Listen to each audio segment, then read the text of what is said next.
Hemos hablado de algunas patologías del intestino delgado que eran extras, digamos, a las que vemos muy comúnmente.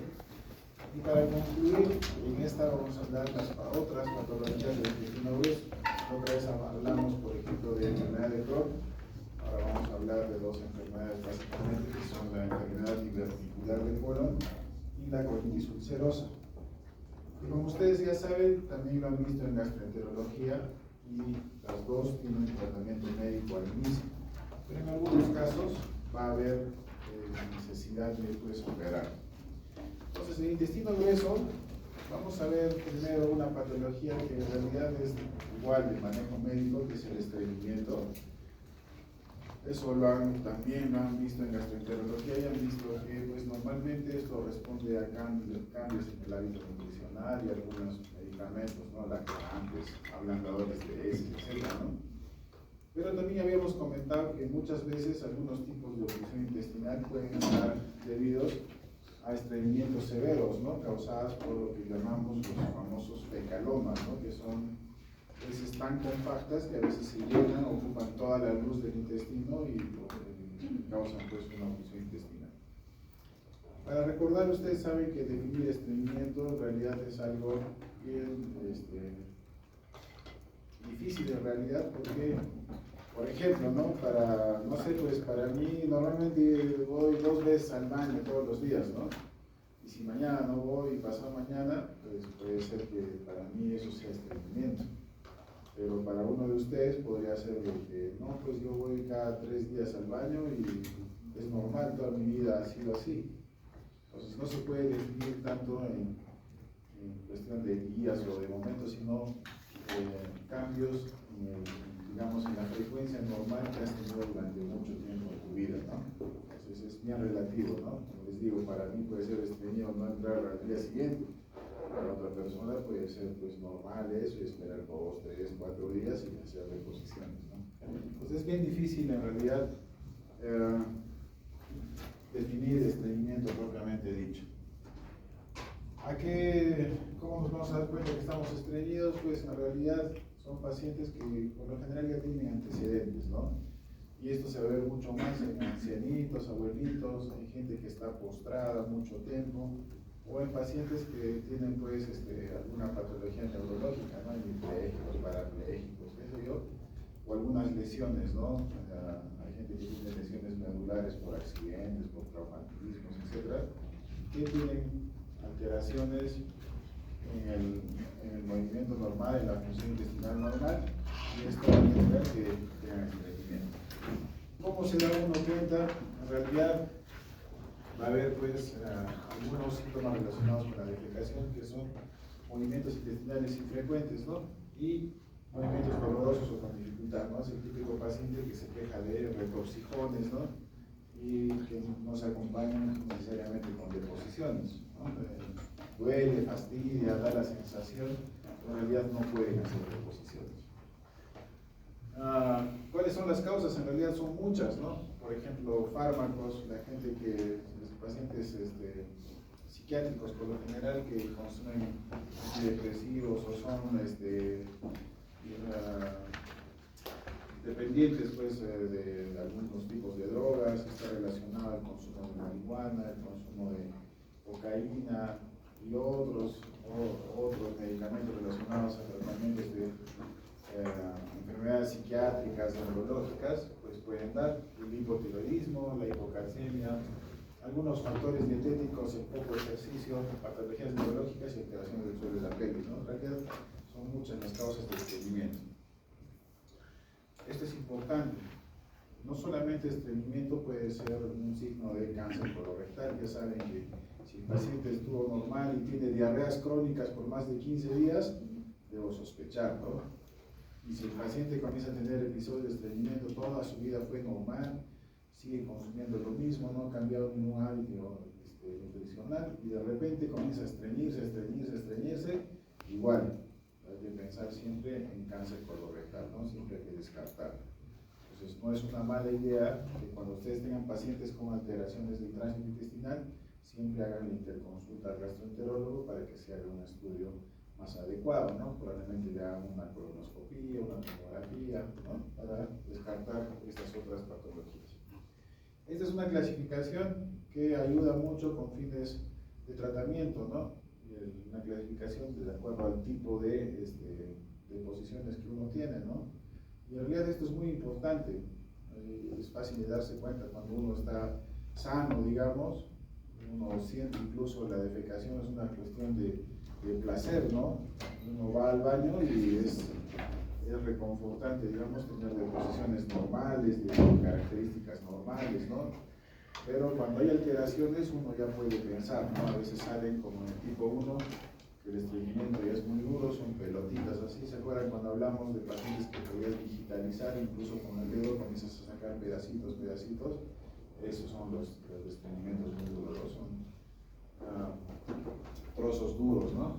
De ahí van bajando hasta el tipo 7, que es una diarrea muy blanda, ¿no? Esa diarrea que es no la diarrea de gastroenterocolitis, que es una diarrea líquida, ¿verdad? Esa no, sino es una diarrea que es como un licuado, ¿no? Incluso cuando uno va al baño explosivamente sale, ¿no? Y asociado muchas veces a otro tipo de signos o síntomas que van juntos. A veces no solamente es diarrea, sino es diarrea con sangre, por ejemplo, o diarrea con llamamos esteatorrea, que es una diarrea grasosa, y también pues eso te hace pensar en diferentes patologías que pueden estar asociadas, ¿no? Pero más o menos esa es una clasificación de las deposiciones para que vayan investigando.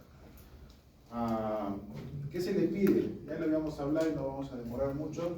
¿Se acuerdan cuando hablamos de oclusión intestinal? ¿Qué es el examen que más nos ayudaba? La radiografía simple del abdomen de pico, ¿no? Pero en el caso del estreñimiento, como ustedes pueden ver, no ves niveles. ¿Se acuerdan? Cuando había el vólvulo era un gran nivel gigante, o en el caso de las oclusiones por adherencias, hernias internas, hernias complicadas, había múltiples nivelitos, ¿no?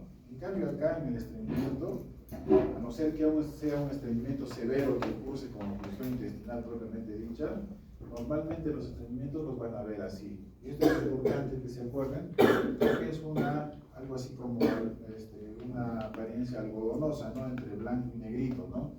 Entonces esto de acá, esta parte de acá que ustedes pueden ver, son mezcla de contenido fecal con un poco de aire, que es lo normal, ¿no es cierto?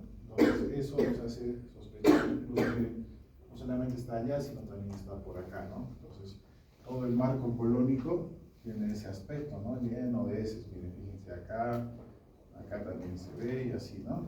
Entonces esa es la imagen clásica de un estreñimiento severo, ¿no? También se puede hacer una radiografía contrastada, ponerle un enema de bario o hacerle tomar, y lo que se ve pues es un tránsito normal, todo, y acá es la zona donde están las heces impactadas, pero esto está pasando. Como se dan cuenta, no es que está fluido, simplemente hay algo que está haciendo que no, digamos, esté enlenteciendo el tránsito normal, ¿no? No está fluido, como se pueden dar cuenta, ¿no? Porque el contraste ha pasado adecuadamente y está saliendo hasta el ano, digamos, ¿no? Hasta el recto, ¿verdad? Entonces, no se olviden, esa es una clásica imagen de estreñimiento. Entonces, ¿qué hay que hacer? Ya lo hablamos al inicio, del tratamiento es básicamente el médico. Entonces, ¿qué se le da al paciente? Laxantes, ¿no? El más conocido de todos los laxantes, la famosa lactulosa, ¿no? La lactulosa, ¿cómo se da? En realidad tienes que medirla, digamos, o tiene que ser algo variable según a qué tan estreñido estás. Entonces puedes comenzar, por ejemplo, para la lactosa en jarabes, puedes comenzar con unos 15 mililitros o 10 mililitros, y ahí vas subiendo, ¿no? Vas titulando según a qué tan buen efecto tenga, ¿no? Entonces puedes dar de 20 hasta 30 mililitros, al inicio le puedes dar cada 6 horas, cada 8 horas, o sea, vas viendo más o menos cómo responde el paciente al uso de laxantes, ¿no? Existen otros también, por ejemplo, un poquito más fuerte es el polietilenglicol, ¿no? Que es el que utilizan los gastroenterólogos cuando quieren hacer limpieza del colon para hacer colonoscopías, ¿no? Entonces también puedes utilizar, ¿no? Entonces va a depender mucho de la intensidad del estreñimiento, digamos, de la severidad del estreñimiento. Junto con eso puedes utilizar reblandadores o ablandadores de heces, en gente que tiene estreñimiento crónico. Normalmente uno le puede sugerir una dieta rica en fibra, ¿no? Pero a veces la gente se cansa pues de comer, por ejemplo, en dieta rica en fibra, ¿qué le sugieres? Por ejemplo, frutos secos, ¿no? Frutos secos o cosas que tengan fibra, ¿no? Entonces, las frutas que tienen cáscara, ¿no? Por ejemplo, manzana, duraznos, ciruelos, pasas, frutas secas en realidad que vienen con su cascarita, que es fibra, ¿no? O maíz, ¿no? Han escuchado ustedes del salvado de trigo. El salvado de trigo tiene que ser vuestra última opción. Claro, eso tiene una gran cantidad de fibra, pero también tiene una gran cantidad de gluten, y a veces eso puede generar algunas otras patologías, ¿no? Cuando utilizas salvado de trigo en cantidades inadecuadas, puedes generar incluso un síndrome de malabsorción. ¿Se acuerdan? Hay un síndrome de malabsorción asociado al gluten. Entonces hay que tener mucho cuidado. Entonces, salvado de trigo no tiene que ser vuestra primera opción. Antes de eso, tiene que ser una dieta rica en fibra. Sin embargo, así como uno puede extraerlas naturalmente, digamos, hay preparados que ya vienen de fibra natural, ¿no? Hay fibras derivadas del maíz, hay otras fibras derivadas de algunos tipos de algas marinas que vienen ya comercializadas en forma de polvo, entonces uno puede más o menos igual dar de acuerdo a qué tan extendido está, ¿no? Por ejemplo, en nuestro medio hay varias en realidad, pero la que más normalmente existe es una que es derivada de una fibra del maíz, se llama Fibercel, digamos, Lutein Fibercel se llama, ¿no? Entonces, de esas hay muchas otras presentaciones. Esas vienen en medidas normalmente, y estas fibras son incoloras, insaboras, ¿no? O sea, uno es un polvo nada más que lo mezclas en agua. Entonces tienes que ir midiendo más o menos, a veces le damos una medida, 2 medidas en un vaso de agua, a veces le damos 3 veces al día, a veces 2 veces al día, a veces una vez al día nada más. Deben recordar ustedes que laxante y ablandador de heces no es lo mismo. Los laxantes probablemente actúen muy rápido, entonces tú le das y en cuestión de horas el paciente puede estar haciendo deposiciones. En cambio, los ablandadores de heces no tienen esa función, digamos, ese fin de que tengas ese rato, hagas deposiciones, no. Como su nombre dice, la intención de esto es ablandar las heces, que las heces sean más suavecitas, más pastosas, y que al momento de evacuarlas puedan salir con más facilidad. Entonces, cuando uno comienza con este tipo de ablandadores de heces, los resultados no los ves al día siguiente o en cuestión de horas, sino a veces después de utilizar unos 4, 5, 6 días, ¿no? Y eso es importante porque tienen que ustedes explicar al paciente, ¿no?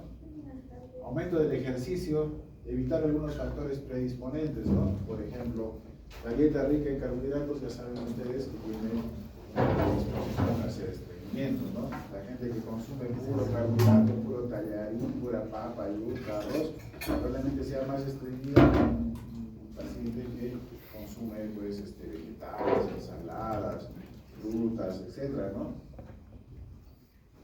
Hasta ahí pues es el tratamiento médico. Pero a veces, como habíamos hablado en un momento, el estreñimiento puede ser tan grave, tan intenso, digamos, que puede necesitar una cirugía, ¿no? Entonces, en esos casos, en algunos casos solamente se hace, abres el sigmoides, le haces un hueco, eso se llama sigmoidotomía. Todo lo que es tomía se acuerdan que es abrir, ¿no es cierto? Así como coledocotomía, que es abrir el colédoco, gastrotomía, abrir el estómago, en este caso, sigmoidectomía es solamente abrir el colon sigmoides, ¿no? Entonces, ¿qué hacemos? Retiramos todos esos fecalomas y a continuación cerramos nuevamente, le hacemos un cierre primario, una sutura y listo, se acabó. Sin embargo, ¿se acuerdan cuando hablamos de infección intestinal y hablamos de colon sigmoides? ¿Cuál era el principal problema de nuestra gente en altura? De que su colon era demasiado grande. Entonces, si tú tienes un colon demasiado grande, la cantidad de contenido intestinal que pueda, digamos, almacenar va a ser mucho mayor. Y cuanto más tiempo esté en el colon, se va a absorber más agua, y cuanto más agua se absorba, más consistente o más pétrea va a estar la materia fecal, ¿no? Por eso se van a lugar los fecalomas. Pues, ¿cuál es el tratamiento en algunos pacientes cuando tienen megacolon? ¿No? Es hacer una restricción intestinal. En este caso, sacar todo el sigmoides, incluso a veces sacamos hasta gran parte del transverso, para que el intestino grueso sea más pequeñito. Entonces, si no tenga mucha oportunidad de almacenar mucha cantidad de materia fecal y no se quede por muchos días y no esté absorbiendo tanto agua hasta que las heces pues, se vuelvan tan compactas, ¿no? Entonces, en algunos casos lo que hay que hacer es una sigmoidectomía con a veces anastomosis, puede ser entre sigmoides y sigmoides, o a veces, como les decía, una colectomía tan amplia que tengas que hacer una anastomosis iliorectal, ¿no? O iliosigmoidea, ¿no? Entonces, la idea es quitar pues, el tamaño del intestino grueso, ¿ya? Entonces, solamente eso para que recuerden que, si bien es cierto, al inicio el tratamiento del estreñimiento es tratamiento médico, pero no se olviden que en algunos casos existe tratamiento quirúrgico también del estreñimiento, ¿no? Ya sea por la oclusión o por la cronicidad del estreñimiento. En ese caso, lo que vamos a hacer pues, es hacer una resección de ese intestino grueso que es tan grande, ¿no? Lo que llamamos megacolon. Ahora sí, una patología un poco ya más específica, digamos, es la enfermedad diverticular de colon. La enfermedad diverticular de colon, es cierto, no es tan común en nuestro medio, pero sí es común en gente que tiene, digamos, alguna ascendencia de origen europeo, ¿no? Por ejemplo, en Argentina, en Chile, donde hay mucho europeo, italiano, alemán. Entonces, los descendientes tienen estos factores predisponentes. De hecho, en Europa, una de las principales causas de cirugías es enfermedad diverticular. Igual en Argentina, también es así como acá operamos volvios sigmoides, en Argentina operan enfermedad diverticular. O sea, es una cosa muy, muy común, porque tiene un trasfondo congénito, ¿no? La mayoría no tienen esa predisposición. Poco a poco, con el paso del tiempo, se van adquiriendo, digamos, va empeorando, digamos, esta enfermedad diverticular. Estas, ¿qué son los divertículos? En realidad son como bolsitas, y como dice acá, son herniaciones de la mucosa y de la submucosa, ¿no? Entonces, esa pierden su fuerza y invaden, digamos, la muscular que normalmente hay dentro de las capas del intestino, y a través de esa debilidad se hernia pues la mucosa por dentro, digamos, ¿no? Entonces esas pequeñas bolsitas se hacen como si fueran pequeños apéndices, ¿no? Igual que el apéndice que es una bolsita, igual imagínense que son pues muchas de estas bolsitas. ¿Y por qué les digo que se parece al apéndice? Porque incluso muchas veces los signos y síntomas de la enfermedad diverticular cuando se complica son muy parecidos a la apendicitis. Igual, ¿qué va a dar? Dolor, náuseas, vómitos, dolor localizado, etcétera, ¿no? Solamente la única diferencia, al igual que el divertículo de Meckel, es que donde más duele es igual que una apendicitis, pero en vez de que sea en el lado derecho, es en el lado izquierdo, ¿ya? Entonces, aumentan con la edad. Es bien difícil que gente joven, así como ustedes, tenga enfermedad diverticular, pero a partir de los 45, 50 años comienzan a aparecer los casos de enfermedad diverticular. El número en realidad de divertículos es variable. A veces hay gente que tiene 2, 3 divertículos, como también hay gente que tiene divertículos así diseminados en toda la estructura del colon, ¿no? Entonces, eso es bien variable. ¿Dónde se localizan? Como ven ustedes acá, por frecuencia, el lado que más se va a afectar es el lado izquierdo, el sigmoide. Y se relaciona mucho con el estreñimiento también. Entonces, las heces que se van acumulando y acumulando hacen que vaya distendiendo como un globo, ¿no? Que cede y cede y cede hasta que se comienzan a ver debilidades, y ahí es donde aparecen los divertículos. Pero como ustedes pueden ver, también existen en el colon transverso y acá también hacia el cielo, ¿no? Cuando le haces colonoscopia a un paciente con enfermedad diverticular, lo que vas a encontrar es así. Hay gente que tiene un hito, como lo que ustedes ven acá, que no existen aparentemente nada más, como también hay gente que tiene múltiples divertículos, ¿no? Y se entiende ahora cómo es la forma de un divertículo, son como bolsitas que están creciendo, ¿no? Entonces, por ejemplo, acá este paciente tiene muchos divertículos, ¿no? Entonces, el examen de elección, cuando uno sospecha enfermedad diverticular, pues el examen de inicio, pues es hacer una interconsulta gastro para que le hagan una colonoscopia. Entonces, hay gente que tiene enfermedad diverticular, pero que no le da síntomas y está viviendo así feliz toda la vida. Y hay otros que sí tienen enfermedades diverticulares, que sí pueden dar signos y síntomas incluso muy graves cuando estos se complican de una forma grave también. Pues algunos son asintomáticos, ya chévere, no pasa nada, pero por lo general los pacientes van a tener síntomas a veces vagos, dolor abdominal, distensión, signos muy parecidos al colon irritable, ¿no? Comen un poco y ya están hinchados. Se asocian también a cambios en el hábito intestinal, por lo general estreñimiento, sin embargo también puede dar diarrea, pero lo más común, estreñimiento asociado a enfermedad diverticular. Cuando es así, asintomático, con síntomas muy vagos, no requieren ningún tratamiento y lo único que se indica es aumentar fibra en la dieta. Porque, como les dije, se asocia mucho a estreñimiento. Entonces, en la medida que tú corrijas el estreñimiento, también tu probabilidad de que esta enfermedad vehicular se complique va a ser mucho menor. Entonces, eso nada más tiene que hacer. Sin embargo, en algunos casos, la enfermedad diverticular sí se puede complicar. Y la forma en la que se complican es a través de hemorragia o a través de diverticulitis. ¿Se acuerdan este cuadrito que está más antes? Acá. Pregunta de examen. Donde más da diverticulitis. ¿Se acuerdan que hay dos complicaciones de la enfermedad diverticular? Una es hemorragia, la otra es diverticulitis. ¿No es cierto? Una es que sangre, la otra es de que así como te da apendicitis en esa bolsita, igual una o varias bolsitas, pues igual se pueden obstruir, todo igualito, y pueden dar como si fuera una apendicitis, solamente que en este caso se va a llamar diverticulitis. Da los mismos signos, síntomas y todo, pero ¿dónde les dije? No duele acá en el lado derecho, sino más bien en el lado izquierdo. Por eso es de que, pregunta examen, nunca se olviden, donde más da diverticulitis es en el colon izquierdo, y donde más da sangrado es en el colon derecho. ¿Ya? Acuérdense bien, donde más da diverticulitis es en el lado izquierdo, en el colon descendente, sigmoides ahí, o donde más da hemorragias es en el lado derecho. Y eso para nosotros es muy importante. ¿Por qué?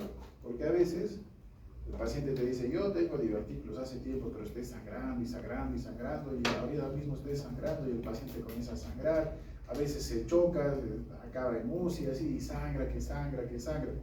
Y le pides una interconsulta al gastroenterólogo, le hace colonoscopía y no puede ver nada porque todo está lleno de coágulos, y no se puede hacer nada.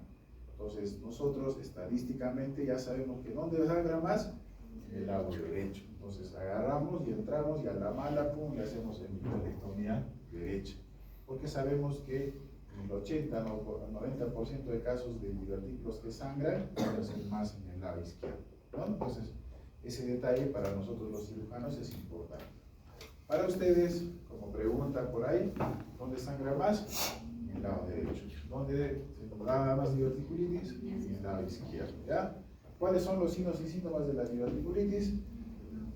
Lo mismo que en una apendicitis, solamente que en vez de que el dolor sea acá en el lado derecho, es más bien en el lado izquierdo, justamente por eso, porque en el lado izquierdo es donde más da diverticulitis.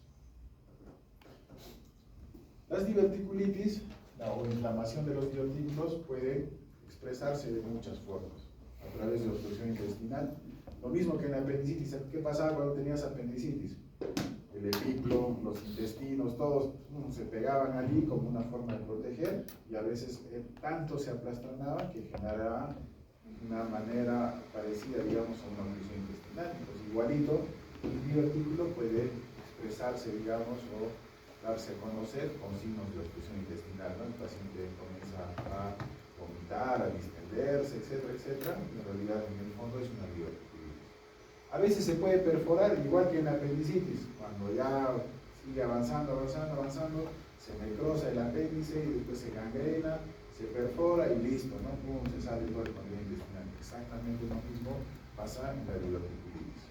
Puede llegar a un punto tan grave de diverticulitis que en el cual muchos de esos divertículos se perforan y lo que hacen es dejar pues salir el contenido intestinal hacia la cavidad abdominal, ¿no? Y genera igual peritonitis, abscesos, todo igualito, ni más ni menos. O a veces, ¿se acuerdan cuando hablamos de que todos se pegaban? A veces el intestino se pega tanto, que comienza a hacer lo que llamamos unas fístulas entre el intestino grueso y algún intestino delgado, y uno ilio, o a veces algunos órganos que están alrededor, por ejemplo, puede ser una fístula hacia la vejiga o una fístula hacia la vagina. Y de acuerdo a eso va a tener signos y síntomas. Ya hablamos de fístulas la otra vez. Si yo tengo una fístula recto-vaginal, ¿de qué se va a quejar esa mujer? De que le sale contenido intestinal por la vagina, de que ¿sabe qué? En vez de soltar un pedo por atrás, se me sale por adelante. ¿Qué me está pasando, doctor? Con eso nomás, ya te diste cuenta que tiene una fístula recto-vaginal, ¿no? O si tienes una, orinas con olor, ¿sabes qué, doctor? Orino y huele a caca. Entonces ahí al toque te vas dando cuenta de que tiene una fístula rectovesical, ¿no? O sale así amarillo como si fuera contenido intestinal, como que sale por el orino. Con eso te das cuenta, ¿no? Entonces a veces, ya saben, puede haber diferentes formas en las cuales se van a complicar las diverticulitis. Como les decía, el dolor básicamente es en fosa ilíaca izquierda. El dolor a veces es un dolor que irradia hacia la región inguinal, hacia la espalda, región suprapúbica. En algunos casos incluso hay masa palpable, ¿no? Porque igual que el plastrón apendicular se juega, igualito hacia el lado del divertículo puede aplastronarse y tener una sensación de masa palpable. ¿Cómo se hace el diagnóstico? Pues el diagnóstico inicial de elección es hacerle una tomografía abdominal con y sin contraste, ¿ya? Ese es el examen de elección. También puede ser una ecografía, sí, porque hay un plastrón, hay una cosa organizada, y pues lo que se hacía hasta hace un tiempo atrás es hacer colonoscopías, enemas contrastados. Si bien es cierto, hemos visto una figura de colonoscopía, la colonoscopía está indicada en pacientes que no están complicados, pero en pacientes que ya tienen perforaciones, que tienen otro tipo de cosas, tal vez en esos no sea lo más recomendado hacer una colonoscopía. Por eso es de que la tomografía es el examen de elección, ¿ya? Para no complicados, con fines de control, diagnóstico, así bacanas, de consulta gastro, para que le hagan una colonoscopía. Pero si el paciente está complicado, está séptico, en mal estado, no le pidas colonoscopía, hazle tomografía, ¿no? Esta es una clasificación que sí la tienen que saber así, porque esto les van a preguntar, ¿no? Clasificación de Inche para diverticulitis, ¿no? Entonces, la clasificación va desde 0 a 4, hay 0, 1A, 1B, 2, 3 y 4, ¿no? Entonces, en la 0, una diverticulitis clínica leve, dolor leve, sensación de masa, fiebre, malestar, etcétera, ¿no? Hasta la tipo 4, que ya es una diverticulitis en la cual se ha gangrenado, se ha necrosado, ha dejado que el contenido intestinal salga hacia la cavidad abdominal, y lo que va a tener el paciente es una peritonitis a veces focal, a veces generalizada, dependiendo cuánto tiempo haya pasado, qué tanto esté complicado, ¿no? Entonces, la clasificación de Inche, no sé por qué siempre les toman esta de los abscesos. En realidad tienen que saber todas, ¿no? Pero acuérdense bien la 1B y la 2, que son las que más preguntan, ¿no? Pero igual tienen que saber todas, ¿no? Clasificación de Inche para diverticulitis, ¿no? Entonces ahí es la imagen que les he mostrado, allá está la contrastada, en la cual ustedes pueden ver múltiples bolsitas, ¿no? Todas estas cositas de acá, ¿no? Y este es todo el sigmoides, miren, así grande, ¿está? Entonces, ¿qué hay que hacer en este caso? Cortas acá, luego conectas y listo, se acabó la historia, ¿no? Entonces, dependiendo de las complicaciones, ¿no? Igual por tomografía, en contraste se puede ver la bolsita, a este lado es el lado derecho, ¿no es cierto? Esta imagen, ¿qué cosa creen que ve más? ¿Diverticulitis o hemorragia? Hemorragia, ¿no es cierto? Está en el lado derecho, ¿no? Y así.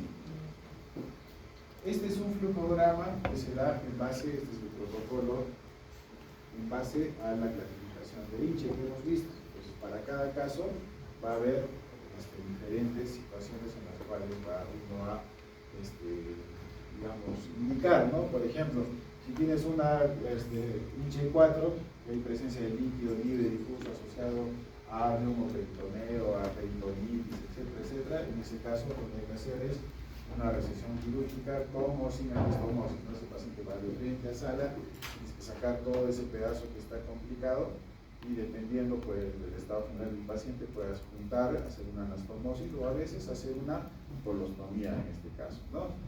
¿Cómo se llamaba la cirugía de colostomía terminal? ¿Cirugía de qué era? Cirugía de Hartmann 1, ¿no es cierto? Hartmann 1, ¿no? Y así, ¿no? Entonces, para cada caso hay una indicación adecuada desde el punto de vista médico en los verdecitos hasta quirúrgico en los anaranjados, ¿no?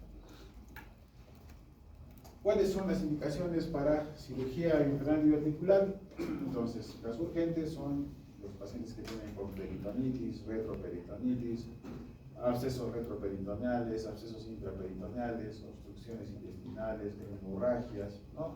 Las relativas son las diverticulitis recidivantes, las fístulas, las obstrucciones intestinales incompletas y las hemorragias recidivantes, ¿no? Esos tienes que evaluar, ¿no? En realidad, eso es más un criterio quirúrgico, pero de todas maneras, ustedes sepan en qué casos van a referir a un paciente pues, al hospital o a hacer su consulta de cirugía, ¿no?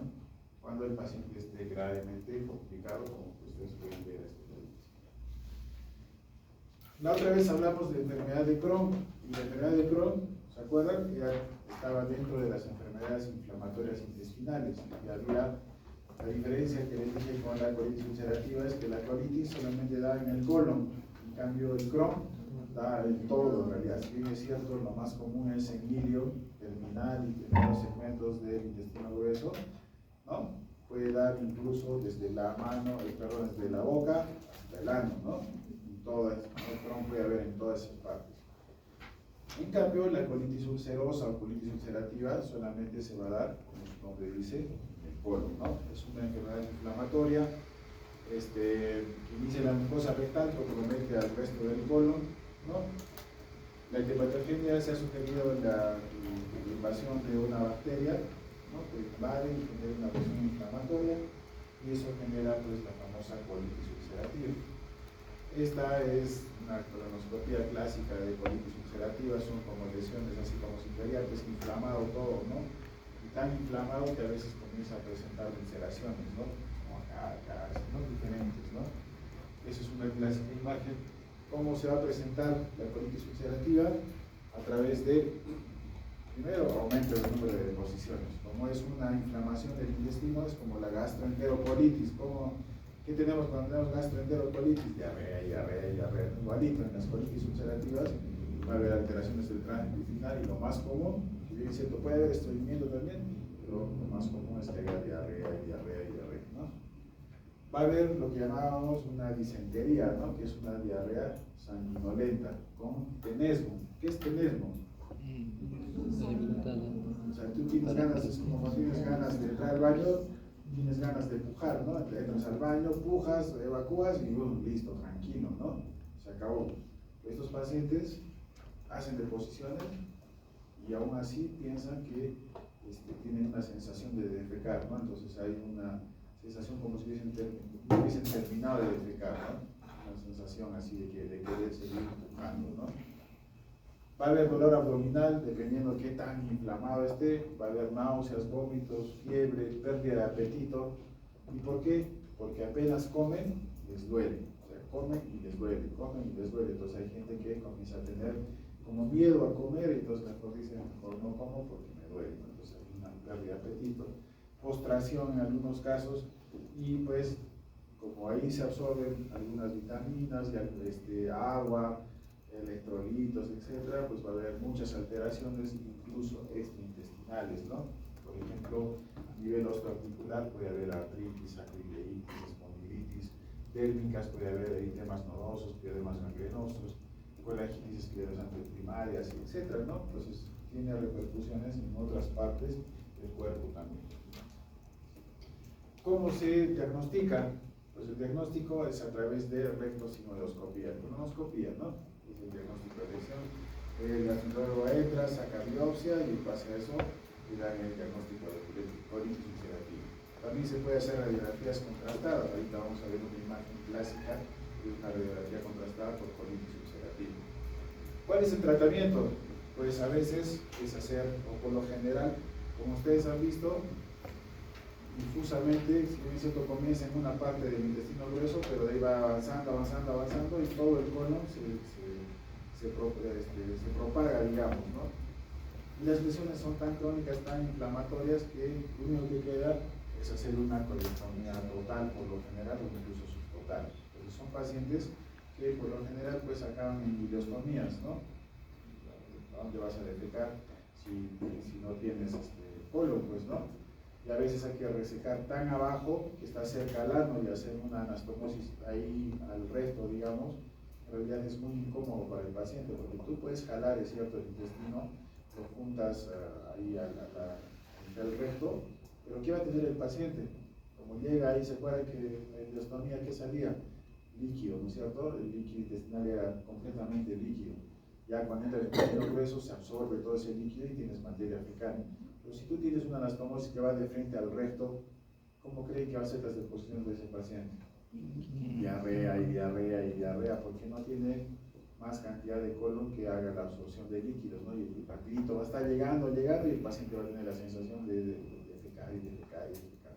Por eso es que por lo general se les hace ileostomías, o en algunos casos se hace lo que van a escuchar alguna vez, un reservorio ileal. El reservorio ileal es una cirugía compleja, lo que se hace es hacer como una bolsita del intestino delgado. Entonces, con suturas mecánicas juntas y haces anastomosis de una, imagínense, este es el intestino, entonces lo pones como en U, le haces una con sutura mecánica, cortas con una anastomosis y va a formar como una bolsita de intestino delgado, ¿no?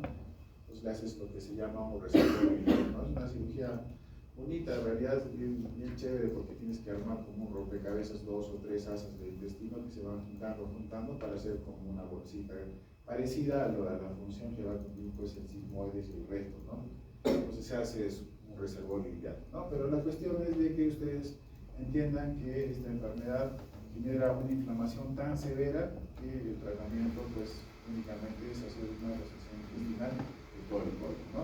¿Ya? ¿Cuál es las indicaciones de tratamiento quirúrgico? Pues, si bien es cierto, hay tratamiento médico para la colitis ulcerativa, pero muchos de esos pacientes acaban porque son refractarios al tratamiento, o sea, en otras palabras, no responden al tratamiento. Entonces, en ese caso, hay que hacer cirugía. Cuando hay riesgo de malignización, ya saben que las inflamaciones crónicas, ¿cuál es el problema? Cuando tu vesícula está que se inflama y se inflama y se inflama, comienza a esclerosarse, comienza a fibrosarse las paredes, después da la vesícula en porcelana y después de eso da el cáncer de vesícula, ¿no? Entonces igualito en el colon, inflamación tras inflamación tras inflamación, genera en algunos casos alto riesgo de cáncer, ¿no? Y si tú tienes antecedentes familiares, ustedes saben que el cáncer de colon tiene un componente genético fuerte, digamos, ¿no? Familiarmente, si tú tienes tu papá, tu mamá con cáncer de colon, pues toda la familia tiene que estar haciéndose colonoscopías así casi siempre, ¿no? Y de hecho en algunos países en los cuales la incidencia de cáncer de colon es alta, incluso se hacen colectomías profilácticas, ¿no? Por el antecedente, ¿no? Igual que en Japón, que saben ustedes que hay cáncer de estómago así en cantidades así espectaculares. Entonces, en Japón, así como acá te vacunan, así, ellos tienen así como un protocolo hacer estudios genéticos de la predisposición de oncogenes, ¿no? Que generan cáncer, y si hay un oncogen positivo, al toque te sacan el estómago, ¿no? Eso se llama gastrectomía profiláctica, ¿no? Igualito en estos casos, pues si tú tienes antecedentes, si tienes tu colitis ulcerativa, el riesgo de malignización es altísimo, entonces por eso es de que hay que hacerle colectomías. Buenas hemorragias graves o en el megacolon tóxico. ¿Se acuerdan que les hablamos de que una de las teorías era de que había una invasión de algunos tipos de bacterias hacia la pared del colon? A veces esa invasión es tan fuerte, pero tan fuerte que colonizan todas las paredes, y obviamente si están colonizadas las paredes, ¿qué va a pasar? Va a ser pues una fuente, digamos, de infección, ¿no? Entonces, su sepsis se va a deber a la sobreinfección de esta colitis ulcerativa. A eso se llama megacolon tóxico, ¿no? Como es un colon gigante y encima sobreinfectado, pues esto genera que sea esto un foco séptico. En ese caso también hay que sacar el colon, ¿no? Esto es una pregunta de examen. ¿Se acuerdan cuando les dije de que podía hacerse un contraste? Mire, fíjense, normalmente el intestino grueso es así, ¿no? Tiene esta formita, ¿no? La forma clásica dada por las tenias y todo eso, ¿no? Pero cuando la inflamación es crónica, se ve así como si fuera un tubo. Y por eso se llama tubo, el signo del tubo de plomo, así como si fuera un tubo, así ya no esa formita así toda como rosoncito, ¿no? Así que tiene el intestino grueso, ¿no? Que es así, ¿no? Esto es así como un tubo completamente, ese es el signo del tubo de plomo, ¿no? ese es un signo clásico de colitis ulcerativa. Y bueno, esa es la parte de enfermedades del intestino grueso que faltaba estudiar, aparte de la oclusión intestinal. No sé si tienen alguna pregunta hasta ahí.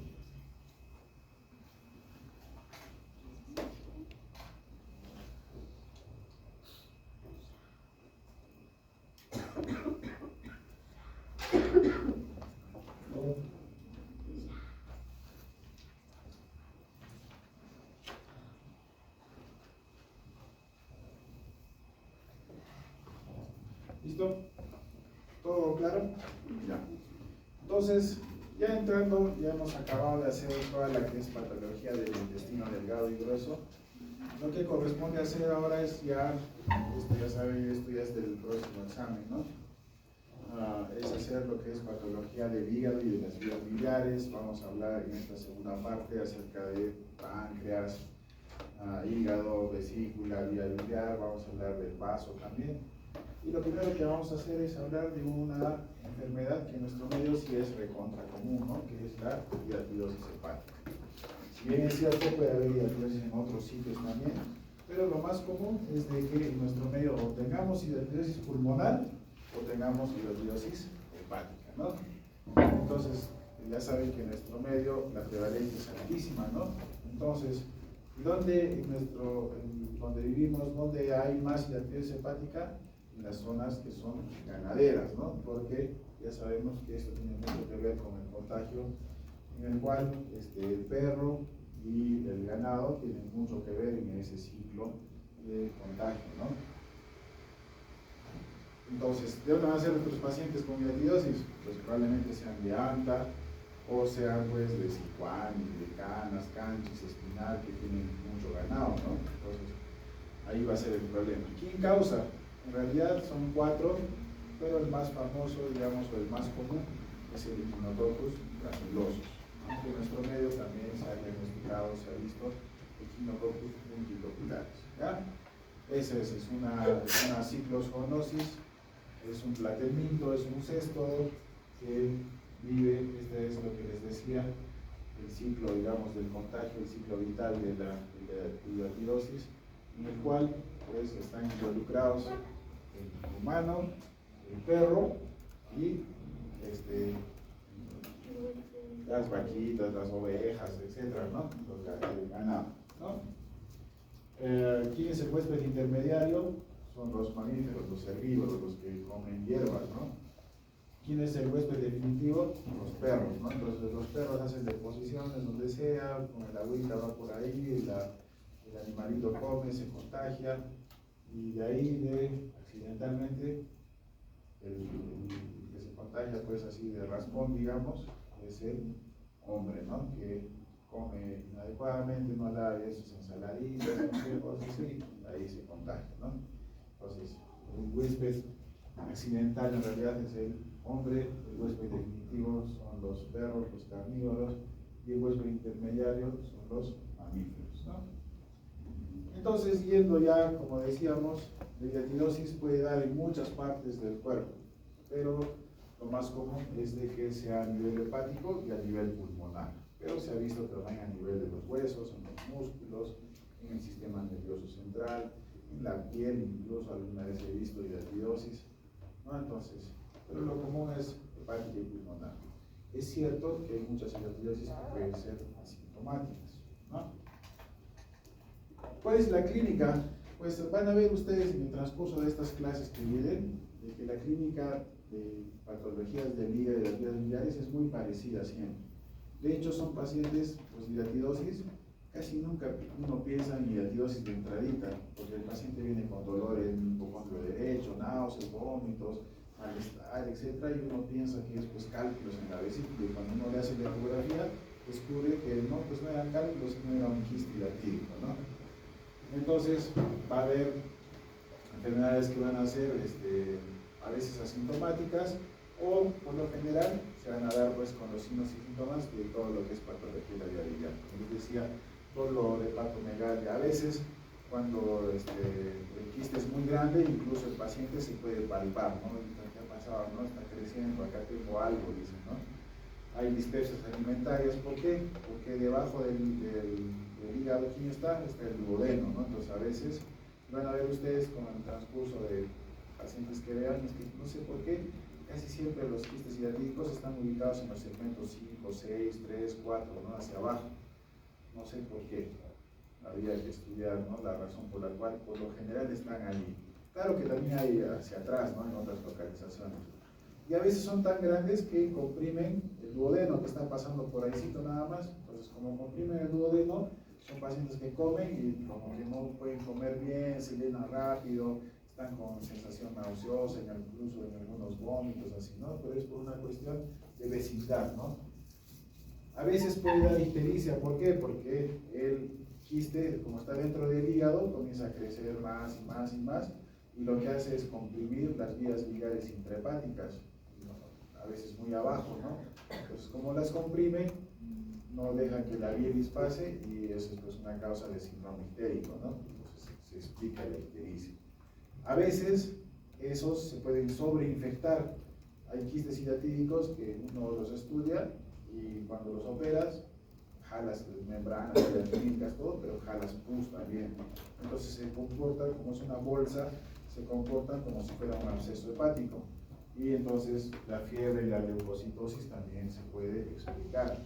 O a veces, así como hay hiatridosis hepática, al mismo tiempo hay hiatridosis pulmonar, y eso explica también pues, el hecho de que a veces tengan cuadros respiratorios, ¿no? Dificultad para respirar, tos, disnea, etcétera, etcétera, ¿no? Esto es importante, que a veces las personas debutan con reacciones anafilácticas. En realidad, la hiatridosis hepática casi nunca tiene reacción anafiláctica. Es muy raro que haga reacciones anafilácticas. ¿Dónde tiene reacciones anafilácticas? En el pulmón.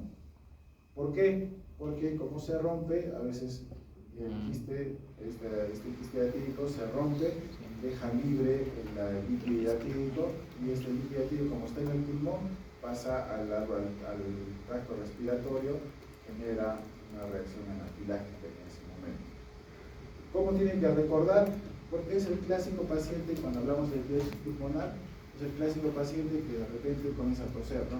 Tose, comienza a tener una tos exigente, y de repente se va a quejar de que, o te va a decir, no, doctor, ¿sabe qué? Tenía tos y tos y tos, y de repente vomité algo como un líquido así transparente, pero queda así medio saladito, una sola, en medio de mi tos, tosía, hasta que una de esas salió un huaico de líquido transparente, medio saladito. Entonces, ¿cómo se llama eso en términos médicos? ¿Qué nombre tiene? Vómica, ¿no es cierto? No vómito, sino vómica, ¿no? Ese vómica es justamente pues el líquido hiatídico que se ha salido, etc. Entonces, cuando el paciente te dice eso, asústate un poquito y no lo dejes pasar a ese paciente, y no lo subestimes, digamos, porque ese paciente en cualquier rato, como vomitó, como se rompió, uno asume que se ha roto el quiste hiatídico a nivel pulmonar, entonces la probabilidad de que haya un shock anafiláctico es altísima. Entonces, si viene un paciente con todo lo que le estoy contando, no le diga, no, ya toma tu albendazol y vete a tomar tu casa, no, sino ponle una vía, ponle una observación, porque la probabilidad, ya lista pues todo lo que necesitas para un shock anafiláctico, ¿no? ¿Cuál es el tratamiento de shock anafiláctico? ¿Qué van a utilizar? Adrenalina, ¿no es cierto? Adrenalina. Entonces, tengo un paciente con vómica, veo si está así medio inestable, voy alistando mis vías de epinefrina, ¿no? Adrenalina, para poder darle tratamiento para el shock anafiláctico, ¿no? Y así, como se dan cuenta, va a depender mucho de dónde esté localizado la hiatridosis, ¿no? ¿Cuáles son las complicaciones? A veces se va a dar hiatridosis primaria, como ya saben, hay pulmonar, hay hepática, etcétera, etcétera. A veces hay hiatridosis secundarias, que son cuando un quiste se rompe, puede avanzar a otros sitios, ¿no? En el mismo hígado, o a veces se rompe, se cae a la cavidad abdominal todo el líquido hiatídico, que tiene vesículas pequeñitas, ¿no? Tiene pequeños parásitos ahí, se caen, se meten, y a veces se albergan en el vaso, en el epiplo, entre los intestinos, en el meso intestinal, a veces se pegan a los ovarios, ahí donde están las fímbrias, etc., ¿no? Entonces puede haber también hiatridosis secundarias. O a veces puede dar atirosis heterotópica cuando ha cambiado de lugar, ¿no? Cuando se presenta en dos o más lugares. Puede ser a veces en el peritoneo, quistes hepáticos, quistes pulmonares, etcétera, etcétera, ¿no? Y la complicación más grave que les decía, shock anafiláctico, ¿no? ¿Cómo se expresa el shock anafiláctico? Por lo general, tiene como antecedentes tos exigente y vómica, ¿no es cierto? Entonces, tengo que asustar. Ya después el paciente hace todos los signos de shock, ¿no? Cuando hace. En el caso, ya hablando propiamente dicho del quiste diatídico hepático, pues ¿cómo se puede complicar? Que se fistulice, que haga ruptura, que se disemine a todo el abdomen, que haga también reacción anafiláctica, que haga obstrucción biliar, como les he explicado, o que a veces se sobreinfecte y dé lugar a abscesos hepáticos, ¿no? Cada uno tiene ya su explicación, ¿no?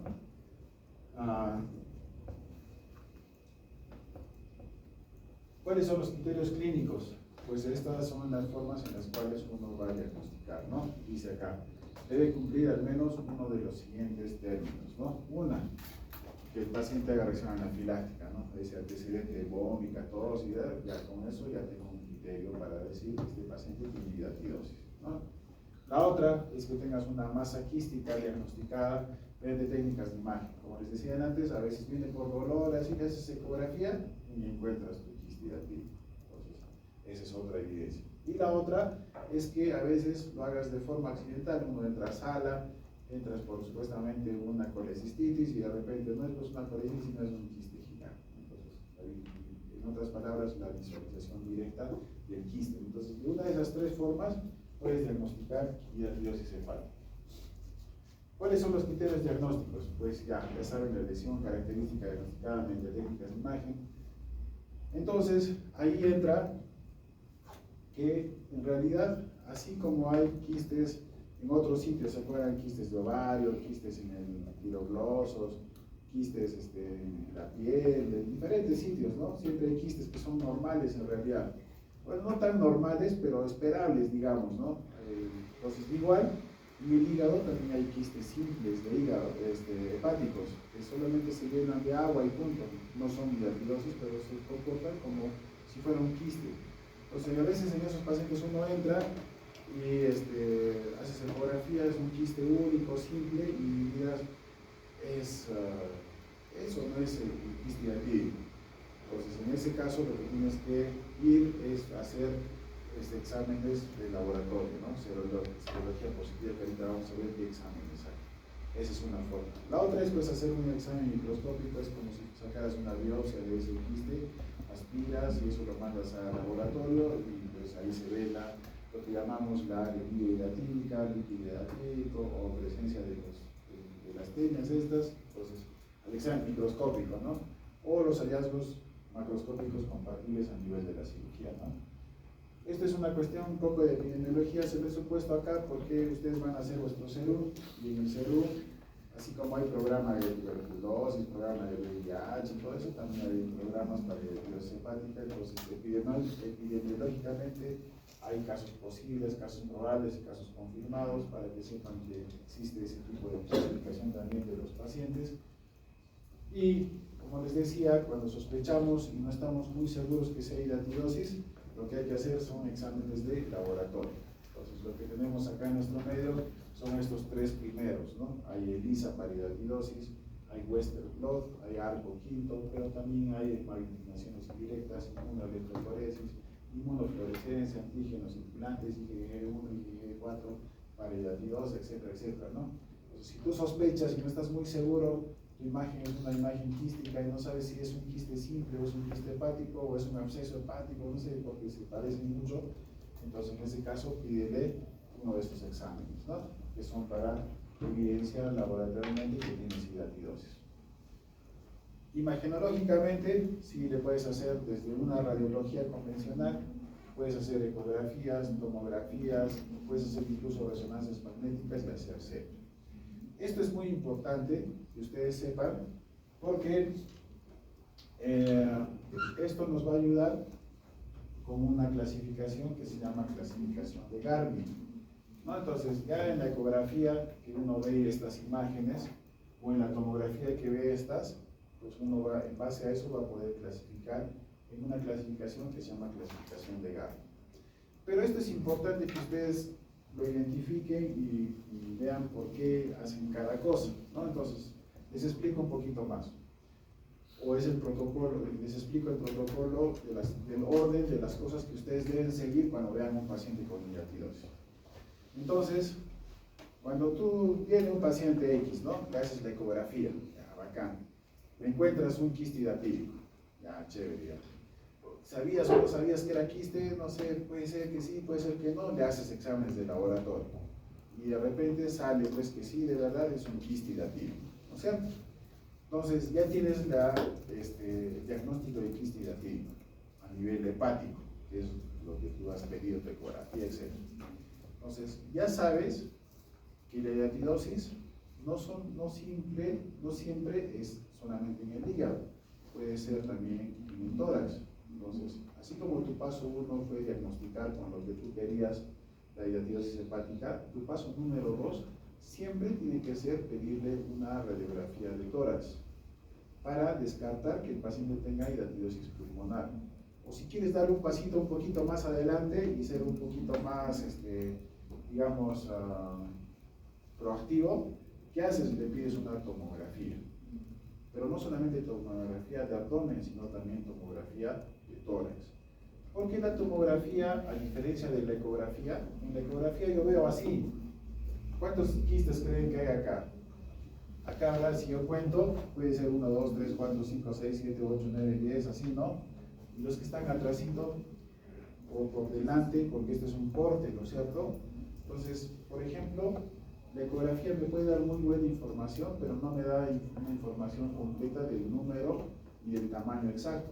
En cambio, si ustedes ven acá, yo sí puedo contar acá cuántos hay. 1, 2, 3, 4, 5 y acá otro chiquitito, ¿no? 6.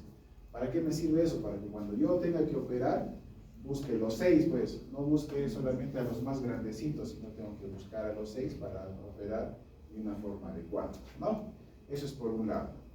El otro lado es de que cuando yo le pido ecografía y radiografía de tórax o le pido tomografía de abdomen y de tórax, me ayuda a diagnosticar que haya o pulmonar nada más o hepática nada más o tal vez los dos al mismo tiempo.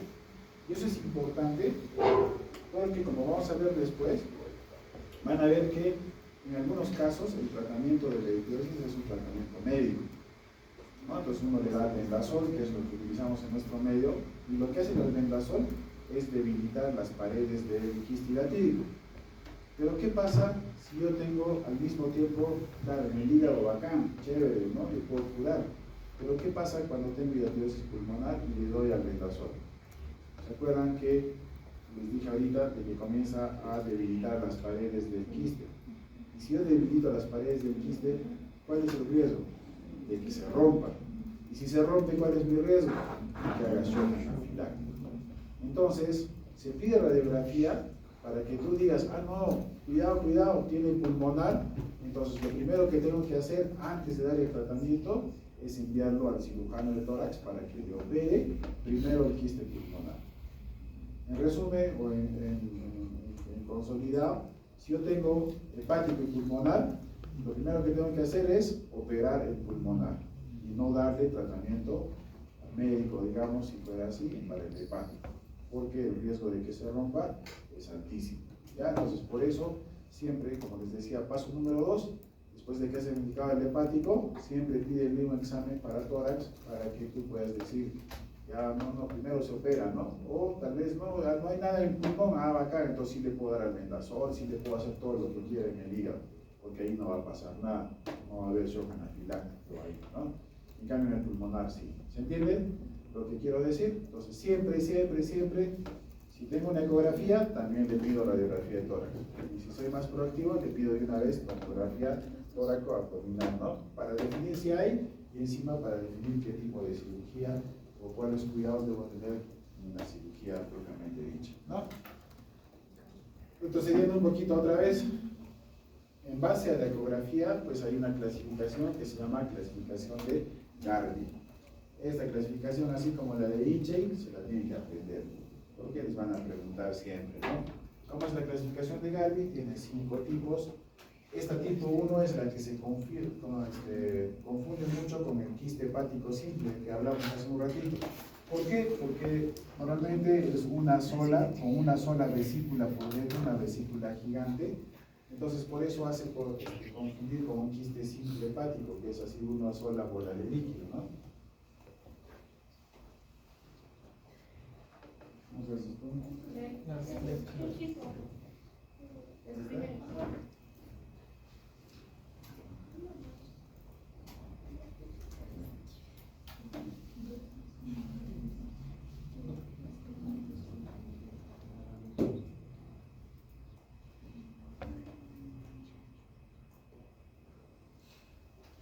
el tipo 2 es una colección líquida con membranas separadas.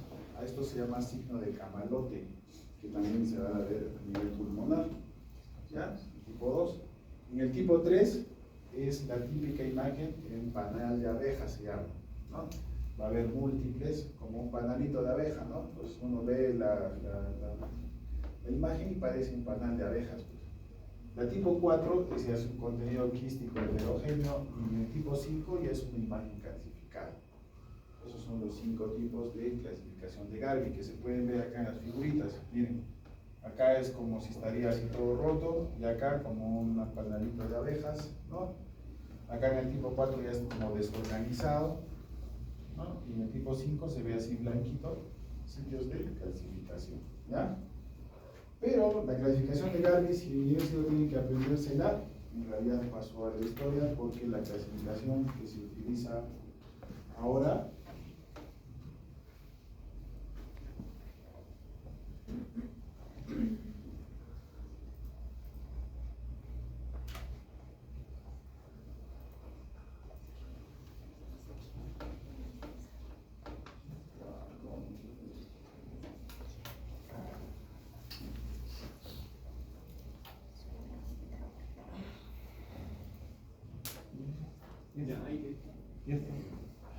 ¿verdad? Porque la clasificación que se utiliza ahora, que también se la tienen que aprender, es la clasificación de la OMS, que en realidad es muy parecida a la clasificación de Garvey. Como se dan cuenta,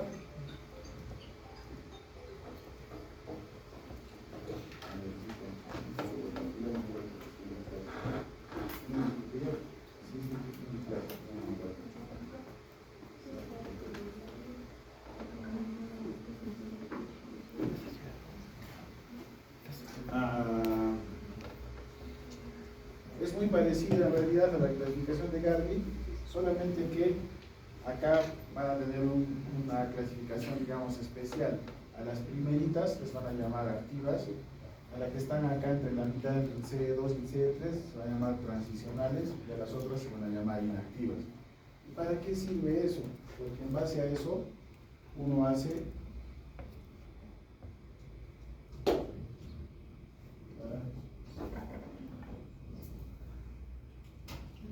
en base a eso hay un flujograma de atención, como se dan cuenta ustedes, y eso les sirve a ustedes como médicos generales al inicio, ¿no? Por ejemplo, en la CE1, que era el quiste del Garvey 1, ¿se acuerdan? ¿No? En la CE2, que ya es entre el Garvey 3 casi, ¿no es cierto? Entonces estas, el manejo hasta el CE3, que es una membrana desprendida, que era el Garvey 2, ¿no? Que ya está así como signo del camalote, a esas va a importar mucho el tamaño, ¿no? El tamaño. Entonces, si ustedes tienen quistes que son estos entre, que se ve líquido, así en realidad no grande, pequeñitos, múltiples o medio desorganizados, pero líquido así, hay que ver el tamaño, porque cuando es menor a 5 centímetros, el tratamiento solamente es médico. Entonces, si tu quiste es de 5 para abajo, el tratamiento es médico. En cambio, en el que es más de 5 centímetros, el tratamiento es quirúrgico, ya sea con cirugía abierta o cirugía de laparoscopio. ¿Ya? Entonces, si les preguntan en el examen, hay quiste de más o menos 3 centímetros, C2, ¿cuál es el tratamiento? Médico. ¿Con qué? Con albendazol, ¿no? En cambio, estos de acá, que eran el Garvey 4 y el Garvey 5, donde ya estaba desorganizado, o estaba calcificado, el tratamiento es no hacer nada, solamente dejar y expectar. En el heterogéneo hay que tener cuidado en diagnosticarlo, por eso se pide tomografía y se le piden marcadores tumorales, porque uno tiene que hacer un diagnóstico diferencial con tumores del hígado, ¿no? Entonces, ¿qué le voy a pedir ahí? Tomografía, con y sin contraste, y le pediré algunos marcadores tumorales, ¿no? Ya saben qué marcadores son para hígado, ¿verdad? ¿Cuáles son? El marcador tumoral para hígado. AFP, ¿no es cierto? AFP, ¿qué más? El antígeno calcio embrionario, ¿no es cierto? Calcio embrionario, el CA o AC, ¿no es cierto? Como quieran llamarlo. Entonces, como se dan cuenta, acá el tratamiento es entre médico o tratamiento quirúrgico. En cambio acá, solamente ¿qué tienes que hacer? Controles ecográficos, y en el caso de que se volvieran sintomáticos, pues ahí recién va la cirugía abierta a la laparoscopia, ¿no? En algunos casos. Entonces, esto es lo importante, que ustedes sepan en base a la clasificación de la OMS. Cuando hablamos de tratamiento médico, bueno, en realidad se ha probado con mebendazol, que es el más barato y el que más tenemos a la mano, pero se ha visto que no tiene buenos resultados. Y el tratamiento ideal en realidad es la asociación de albendazol con praziquantel. Pero praziquantel también es carísimo y no existe en nuestro medio, o sea, rara vez llega al Perú. Y entonces lo que se ha visto en los esquemas de la OMS para países como el nuestro es darle albendazol. Entonces el albendazol se va a dar en dosis de 10 a 15 miligramos por kilogramo por día, ¿no? 10 a 15 miligramos por kilogramo por día. Ayer justo les explicaba a los que han rotado de que el albendazol viene en pastillitas de 200 miligramos, de 400 miligramos, ¿no? Entonces, ¿para qué nos sirve esto? Este rango de 10 a 15 miligramos. Porque, por ejemplo, no sé, uno de ustedes puede pesar 50 kilos. ¿Cuál sería su dosis? 50 por 10, 500. 50 por 15, 750. Entonces, partir 2 pastillas y media es difícil, ¿no es cierto? Entonces, por ejemplo, yo le podría dar, como va entre 500 a 750, si le doy 600, ¿está bien? Sí, estoy en el rango, ¿no? Entonces, ¿qué le voy a dar? Le voy a dar 3 pastillitas, ¿no? Por eso es el rango de 10 a 15 miligramos. Nos da esa facilidad, digamos, de poder acomodarnos a la presentación en la cual viene el albendazol, ¿no? Entonces, ¿cómo hay que dársela? Le puedes dar que si el paciente se quiere tomar las 3 pastillas, digamos en este caso que les pongo las 3 al tiro, acá. Pero si quiere tomarlas por separado, no hay problema. La cosa es que por día consuma sus 600 miligramos. Pues puede tomar una cada 8 horas, o 2 y una, o las 3 en una sola, etc. La cosa es que por día reciba su tratamiento. ¿Cuántos días debe recibir? En realidad, el tratamiento se llama un tratamiento por ciclos. Los ciclos que debe recibir un paciente es entre 3 a 4 ciclos de albendazol. ¿Cómo se da esos ciclos? Se le da 21 días, algunos en las bibliografías dicen 28 días, otros dicen 25 días, pero la verdad en la práctica común es de que los pacientes a veces cuando quieres darles por mucho tiempo, la gente no toma, es cuando tomas tu amoxicilina porque te dio faringitis. ¿Cuántos terminamos los 10 días de tratamiento? Casi nadie. Tomar 20 días de por sí ya es pesadito, ¿no? Un mes, peor todavía. Entonces, como que hemos llegado al consenso de que se le dé 21 días, que es lo mínimo que debe tomar, y después de eso tiene que descansar 7 días. Y de ahí se inicia otro ciclo de 21 días, otra vez descansa 7 días, y después de eso otro ciclo, incluso, como les digo, hasta 4 ciclos.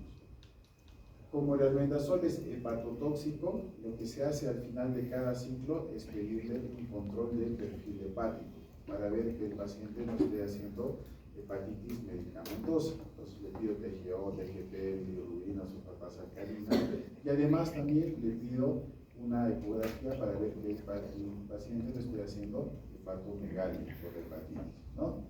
Entonces, esa es la forma en la cual yo voy a dar tratamiento.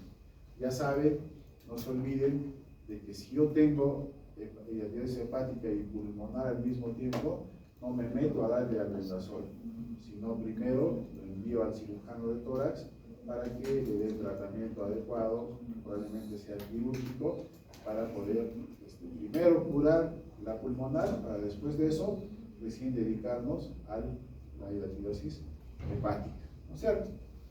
¿Existen otros tipos de tratamientos? Sí, también hay una técnica que es la que hacen los radiólogos intervencionistas, que se llama técnica PAI. La técnica PAI viene de el nombrecito, ¿no? De función, aspiración, hibridación y respiración. ¿A qué se refiere eso? Los radiólogos intervencionistas encuentran el quiste hidatídico hepático y ¿qué hacen? Agarran una sondita con guía hidrográfica o tomográfica, la meten, llegan adentro de de ese quiste hidatídico y lo que hacen es irrigar con soluciones hipertónicas. Entonces ustedes van a escuchar de que agarran el hipersodio, el cloruro de sodio al 20%, no al 9 por mil, sino al 20%, juntan un montón de ampollitas, 30, 40 ampollas de esto, ¿no? Y comienzan a irrigar. Entonces pulsan, primero aspiran todo el líquido que se pueda y a continuación introducen esa solución hipertónica de cloruro al 20%, lo dejan un buen rato y aspiran y otra vez hacen eso varias veces, ¿no? Como si estarían echándole sal, ¿no? Como hacer ceviche, ¿no? De hidatidosis, ¿no? Pues algo así, ¿no? Entonces, por esa concentración hiperosmolar que tiene el cloruro de sodio al 20%, genera pues muerte de los quistes hidatídicos, ¿no? O de la hidatidosis, perdón. Entonces, esa es otra técnica, la técnica PAI, ¿no? Y así hay otros tipos de técnicas.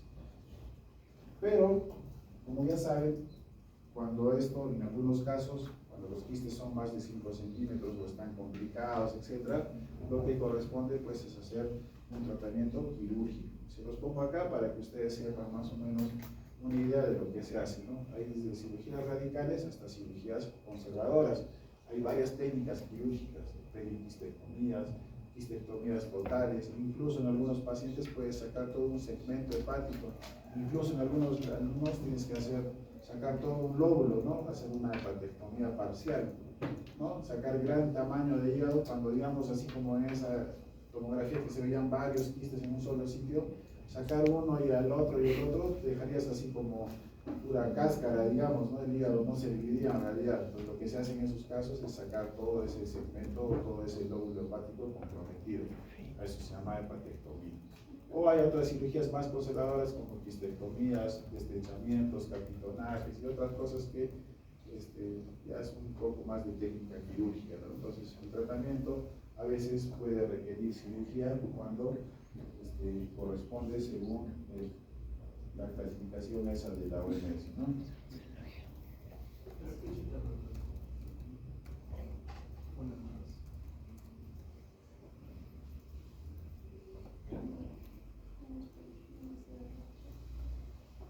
Listo. Entonces este es un flujograma de pacientes quirúrgicos. Como se dan cuenta, cuando hay quistes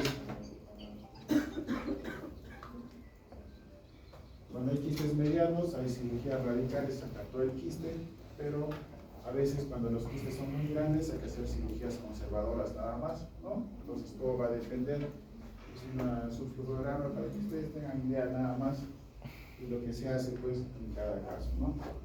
Entonces esa es hidatidosis hepática. No se olviden conocer bien la clasificación de Garvey, la clasificación de OMS.